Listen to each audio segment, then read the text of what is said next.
সময়টা এখন বর্ষাকাল, তাই চারদিকে যেমন স্যাঁতসেঁতে আবহাওয়া, তেমনি পানি জমে বংশবিস্তার করছে ডেঙ্গু, ম্যালেরিয়া, চিকুনগুনিয়ার মতো ভয়ঙ্কর জীবাণুবাহী মশা।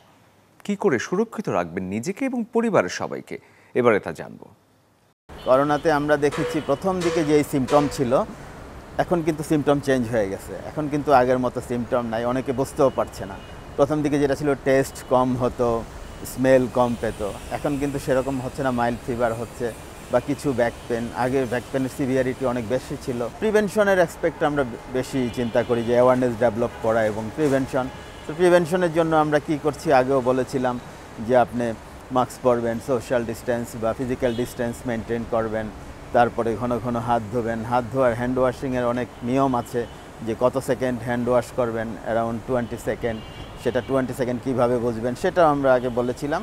সো অনেকটা আগের মতোই আপনি সব কিছু মেনটেন করবেন। ডেঙ্গু এটা আমাদের এখন সিজনাল হয়ে গেছে। আমরা 2000-এর পর থেকেই দেখতেছি যে on and of.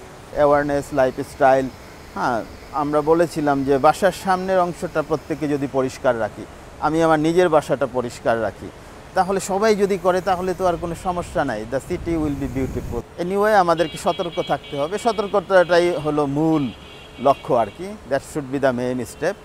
Awareness develop করা এবং পার্সোনাল হাইজিন মেনটেন করা, ফিজিক্যাল ডিস্টেন্স মেনটেন করা।